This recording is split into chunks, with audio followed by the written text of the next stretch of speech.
তারে চিননি, তার নাম কিতা চিননি, তার নাম লেগিয়া সন্তুলাই, সন্তুলাই আর কি আমরা রাখি। আপনারা কিতা রাখিবা বুঝাইরা তো, এটারে কিতা হয়তো জানতে তো।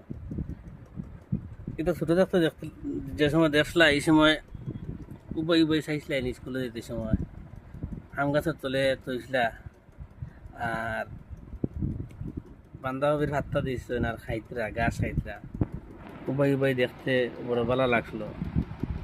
পরে মনে কিতা আসলো ওগুদিন দিলাই তাদের নিলাম গিয়ে নে এটা কইছিলেন, এখন কই আছে ইউটিউব কমেন্টের মাঝে আজ যা শুনতুলাই যাইস না আমার এই হুঙ্গা দেয় বুঝছো না ও কইলাম তো হুঙ্গা দেয় যেমন তারা এক ভিডিও বানাই ও বানাইলাম। খার খার ভালো লাগে শুনতুলাই মানে খরগোশ, আমার কমেন্টের মাঝে কইবা। তারা কদিন স্নান করানি হয়েছে না লাইন একটু ময়লা ময়লা মুখে দেখা যার মনে হয়, এমনি হ্যাঁ খুব ভালো।